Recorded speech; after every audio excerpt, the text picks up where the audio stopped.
온라인 데이팅 앱의 어둠 속에서 벌어지는 충격적인 진실을 아시나요?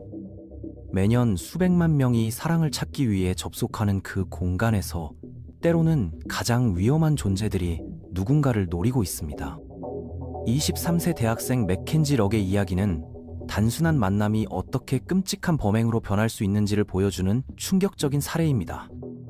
지금부터 우리는 한 젊은 여성의 마지막 순간들을 추적하며 계획된 범행의 충격적인 진실을 파헤쳐 보겠습니다. 2019년 6월, 대학생 한 명이 새벽 시간에 공항에서 집으로 돌아가다가 흔적도 없이 사라졌습니다. 가족에게 보낸 마지막 메시지는 평범한 상의 인사였지만 그것이 마지막 인사가 될 줄은 아무도 몰랐습니다. 캘리포니아에 살고 있던 걱정스러운 아버지가 2019년 6월 20일 유타주 솔트레이크 시티 경찰서에 급한 전화를 걸었습니다. 23세인 맥켄지 럭은 할머니 장례식 참석차 일주일간 집에 머물렀다가 대학으로 돌아갔어야 했는데 며칠이 지나도 연락이 없자 가족들의 불안감이 커지기 시작했어요. 로스앤젤레스에서 출발한 비행기가 도착한 시각은 새벽 1시였고 그녀는 우버 차량을 이용해서 집으로 향했다고 했습니다. 평소에도 전화를 잘 받지 않는 편이긴 하지만 이번엔 음성사서함으로 바로 넘어가더군요. 성실한 학생이었던 맥켄지의 갑작스러운 실종은 가족들을 당황하게 만들었습니다. CCTV 영상과 통화 기록, 그리고 경찰의 치밀한 조사를 통해 6월 17일 새벽에 그녀가 겪은 비극적인 상황이 서서히 드러나게 됩니다. 이 사건의 무대는 유타주의 주도인 솔트레이크 시티입니다. 맥켄지는 유타 대학교에서 학업을 마치기 위해 솔트레이크 시티에 머물고 있었고 2학기만 더 마치면 졸업할 예정이었어요. 그런데 캘리포니아에서 할머니 장례식에 참석한 뒤 비행기로 돌아온 이후 그녀와의 모든 연락이 완전히 끊어져 버렸습니다. 맥켄지의 부모인 다이애나와 그렉 럭 부부는 딸의 마지막 메시지 이후 점점 더 불안해했어요. 그녀의 답장이 iMessage로 전달되지 않고 일반 SMS로 발송됐던 거죠. 경찰이 가장 먼저 한 일은 맥켄지가 공항에서 돌아왔다는 가정하에 솔트레이크 시티에 있는 그녀의 주소지로 안전 확인을 실시하는 것이었습니다. 결국 맥켄지의 룸메이트 중 한 명이 경찰을 집 안으로 들여보냈는데 그녀가 여행할 때 가져갔던 가방과 함께 그녀의 차가 여전히 차도에 그대로 있었습니다. 그녀는 일주일 내내 수업에 나타나지 않았고 그날 밤 자정까지 온라인 중간고사를 제출해야 했지만 아직 학교 포털에 로그인하지도 않은 상태였습니다. 경찰은 공항을 떠나는 그녀의 모습을 CCTV로 추적했고 새벽 2시 40분에 리프트 차량에 탑승하는 모습을 확인했습니다. 그 사이 그렉은 자신만의 수사를 진행하고 있었어요. 맥켄지는 부모님과 은행 계좌를 공유하고 있었는데 그렉이 이를 조사한 결과 6월 10일자로 $300 규모의 특이한 거래를 발견했습니다. 맥켄지의 오빠는 그녀가 틴더 앱을 통해 남자들을 만나고 있었고 파크시티에 사는 남자친구가 있을 수도 있다는 것을 알고 있었어요. 그렉이 ATT에 연락해서 조사한 결과 6월 17일 새벽 1시 50분부터 8시 사이에 맥켄지의 전화 기록이 나왔어요. 맥켄지가 솔트레이크 시티 공항에 도착한 후 그녀는 한 번호로 8번의 문자를 보냈습니다. 경찰은 맥켄지를 실종자로 등록하고 그녀의 번호로 문자 메시지를 보냈지만 답장은 오지 않았어요. 경찰은 수사를 맥켄지의 알려진 인맥으로 확대했습니다. 그들은 2018년 4월까지 맥켄지와 사귀었던 전 남자친구를 찾아냈고 맥켄지의 여동생 중 한 명은 흥미로운 얘기를 전했는데 맥켄지가 에로틱 키티라는 신사클럽에서 면접을 봤다고 했어요. 수사관들은 또한 그녀의 남자친구 중 한 명과 이야기를 나눴는데 맥켄지가 슈가 베이비였다고 말했습니다.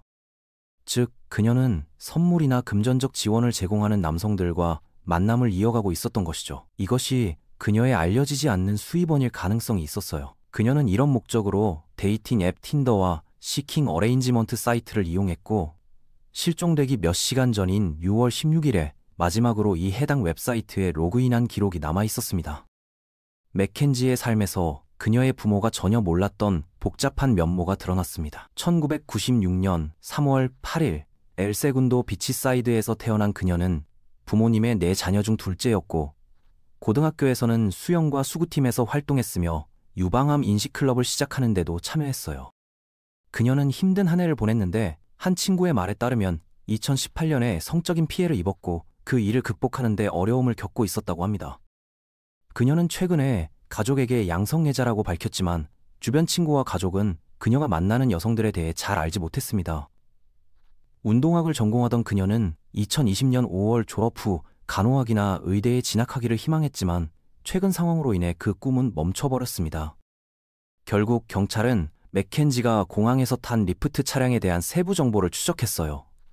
이메일 기록에 따르면 그녀는 6월 17일 새벽 2시 40분에 픽업되어 새벽 2시 59분경에 노스 솔트레이크의 이스트 센터 스트리트 16번가에 하차했습니다. 이곳은 해치공원 근처로 여러 건물이 밀집된 지역이었어요. 수사관들은 그녀가 내린 후 다른 누군가를 만났다는 것을 확인했습니다. 형사들은 리프트 운전사와 이야기를 나눴고 맥켄지가 해치공원에서 다른 차량에 탑승한 모습을 목격했다고 했습니다. 당시 맥켄지는 불안하거나 걱정하는 기색 없이 평온해 보였다고 전했습니다. 그 사이 경찰은 제보 전화선을 열었고 정보가 쏟아져 들어왔습니다. 사람들은 6월 21일에 주류 판매점에서 맥켄지가 여러 남성과 함께 있는 것을 목격했다고 신고했지만 이러한 목격담은 사실과 달랐고 수사에 혼선을 주었습니다. 결국 그녀의 실제 마지막 목격 시점을 정확히 파악하기 어려워졌습니다. 리프트의 개인정보 보호 정책 때문에 수사관들은 맥켄지의 계정정보에 접근하기 위해 수색 영장을 받아야 했고 운명의 밤 그녀를 태운 운전사와 이야기를 나눴을 때는 6월 22일이었어요. 운전사를 신문했을 때 그는 맥켄지를 계획대로 노스 솔트레이크 공원에 내려주었고 그곳에서 스바루 차량으로 보이는 차를 탄 지인이 그녀를 데려갔다고 말했습니다. 그들은 서로를 아주 잘 아는 사이처럼 보였고 상황이 매우 안전해 보였어요. 그녀는 분명히 자신이 탑승한 사람을 알고 있었다고 했습니다. 맥켄지의 친구 중 누구도 그날 밤 그녀를 데리러 왔다고 나서지 않았지만 그녀의 실종 상황은 널리 알려진 상태였어요. 법원 소환장에 따라 그녀의 은행 기록이 제출되었을 때 그들은 그녀가 6월 17일 이른 아침에 리프트 요금을 지불한 이후로 어떤 거래도 하지 않았다는 것을 발견했어요. 따라서 그녀에게 무슨 일이 일어났든 그날 밤 해치공원에서 일어났을 가능성이 높았습니다. 수사관들은 6월 17일 이른 아침에 해치공원 지역에 지오펜스를 설치했고 그 시간 동안 그 근처로 들어온 6개의 기기를 등록했어요. 그중 한 기기에서 여러 번 신호가 잡혔는데 그 기기는 아율라라는 남자의 것이었어요. 아율라의 전화에서 신호가 잡혔고 맥켄지의 전화가 새벽 2시 58분에서 2시 59분 사이에 꺼졌을 때 맥켄지와 같은 지역에 있었던 거죠. 더욱 수상한 것은 전화 기록에 맥켄지와 아율라가 메시징 앱을 통해 대화를 나누고 있었다는 것이었습니다. 이것만으로도 경찰이 6월 25일에 아율라의 거주지에 대한 수색 영장을 신청하기에 충분했어요. 경찰이 그에게 연락했지만 그의 변호사는 그러지 말라고 조언했지만 그럼에도 그는 기꺼이 경찰과 함께 앉았어요. 그는 단지 오해를 바로잡고 싶었을 뿐이라고 주장했습니다. AJ는 자신의 아기 엄마의 이름이 미셸이라고 했고 그녀는 그의 아이를 임신한 지 8개월이었지만 그들은 함께 살고 있지 않았습니다. 하지만 AJ는 시킹 어레인지먼트 사이트를 사용하는 것에 대해 죄책감을 느끼는 것 같았어요. 그는 불안감과 공황장애가 있다고 주장했습니다. 그는 수사관들이 구체적인 증거를 가지고 있을 때부터 웹사이트를 사용하고 있었다는 것을 부인할 수 없었어요.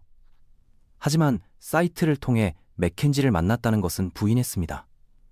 그럼 왜 그들은 6월 16일 그녀가 실종되기 불과 9시간 전에 사이트 밖에서 문자를 주고받았을까요? AJ는 자신의 프로필에서 그의 전화번호를 찾았고 그에게 물음표를 보내며 관심이 있는지 묻는 문자를 보냈다고 주장했어요. 그는 휴대전화의 번호를 저장하지 않았기 때문에 맥켄지가 사진을 요청했을 때 그녀와 통화했는지 기억이 나지 않는다고 했어요. AJ는 경찰이 요청한 모든 온라인 증거를 제출했는데 그 안에는 6월 17일 새벽 내내 집에 머물렀다는 보안 카메라 영상도 포함되어 있었다고 했어요. 그는 체포되지는 않았지만 인터뷰가 끝날 무렵 경찰은 그가 떠나기 전에 그의 휴대전화를 확보했고 다음 날 그의 집에 대한 수색 영장을 집행했습니다. 집에는 아무도 없었고 맥켄지의 흔적도 발견되지 않았습니다. 그 집에 에어비앤비 손님 한 명만 있었어요. AJ는 외출하며 지역 도서관에 가라고 했어요. 잠복 경찰이 그를 뒤따랐지만 그가 도서관에 가지 않았다는 걸 알게 됐어요. 그는 스미스 식료품점과 은행에 갔고 그곳에서 선불 휴대전화를 구매했습니다. 몇 시간 후 증거를 수집한 후 집에서 경찰이 그를 구금하러 왔어요. 맥켄지가 실종 신고된 지 7일 후, 마지막으로 살아있는 모습이 목격된 지 10일 후였습니다. 경찰이 AJ의 거주지에서 그를 체포할 만큼 결정적인 단서를 발견했을까요? 그들은 그의 차량에서 여러 개의 날붙이 도구와 둔기, 그리고 총기를 발견했습니다. 가장 확실한 단서는 기술적인 것이 아니었어요. 수사관들은 AJ의 뒷뜰에서 새로 파낸 흙더미를 발견했고 그의 이웃에게서 6월 17일에 그가 그곳에서 무언가를 태우고 있었고 악취가 났다고 증언했습니다. 인간 유해를 수색하기 위해 수색견이 투입되었고 그 지점에서 반응을 보였습니다. 타라 채터튼이 말하길 그녀는 집 청소를 위해 고용되었지만 카메라가 집 안 곳곳에 설치되어 있다는 사실을 알고 하루 만에 일을 그만두었다고 말합니다. 그의 집에 카메라가 8에서 10대 정도 있었고 확실히 모든 방에 하나씩 있었지만 마스터 침실에는 여러 대 있었어요. 그녀는 피고인이 집을 청소할 때 12살 딸인 채셔를 데려오라고 특별히 요청했다고 말합니다. 타라는 AJ가 겉보기엔 매력적이었지만 어딘가 모르게 악명 높은 연쇄살인범인 테드 번디를 연상시켰다고 말했어요. 직감적으로 돌아가서는 안 된다는 것을 알았거든요. 그래서 경찰은 AJ를 두 번째로 신문했고 이번에는 분위기가 달랐습니다. AJ는 자신의 휴대전화와 맥켄지의 위치가 단순한 사고였거나 실수였다고 주장했습니다. 그는 에어비앤비 손님들을 위해 비밀번호 없이 와이파이를 개방해 두었다고 했습니다. 이것이 IP 주소가 사용되었다는 혼란이 있었던 이유라고 말이죠. 하지만 이 우연의 일치에 대해 그는 설득력 있는 해명을 내놓지 못했고 인터뷰가 끝났을 때 경찰은 의심을 거두지 않았습니다. 그는 그날 밤 집에 있었다고 주장했고 17일에 뒷마당에서 불을 피웠다고 자백했습니다. 하지만 이웃이 환경 규정상 물건을 태우는 것이 금지되어 있으며 소방서에 전화해야 한다고 말하자마자 불을 껐다고 말했어요. AJ는 단순 쓰레기와 옷만 태웠을 뿐이라고 주장했고 그 옷은 자신의 것이라고 말했습니다. AJ는 차고 냉장고 바닥에서 발견된 붉은 얼굴에 대해 설명하며 그것은 염소의 흔적이 아니라고 했습니다. 하지만 수사관들은 그의 뒷마당에서 인간의 뼈를 발견했고 탄화된 근육 조직과 머리카락 붙은 두피의 일부를 발견했어요.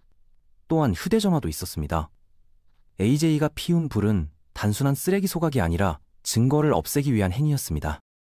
AJ의 차에서는 강한 휘발유 냄새가 진동했고 수사관들은 그가 6월 17일 오전 9시에 구매했던 것과 동일한 빨간색 휘발유 캔을 발견했어요.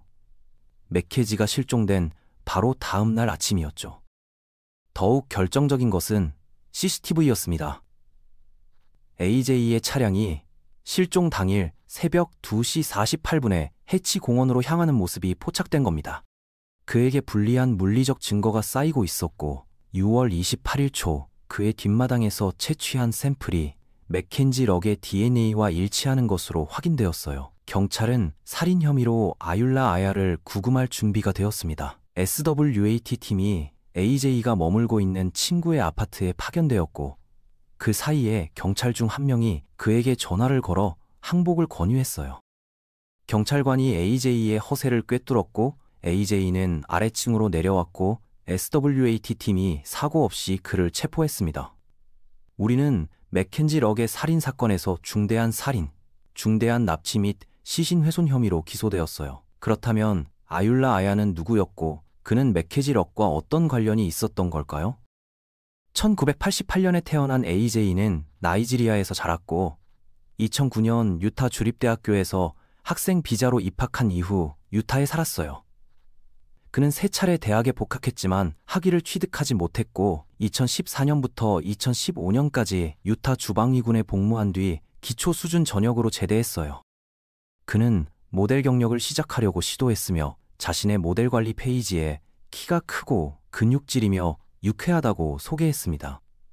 이브 키너는 솔트테이크 시티에서 수십 명의 아름다운 젊은 여성을 대표하는 모델링 및 인재 에이전시를 운영하고 있는데 그녀는 지난 여름 네트워킹 행사에서 AJ를 만났고 그가 계약을 제안했지만 어딘가 모르게 불쾌한 느낌을 받았다고 말했습니다.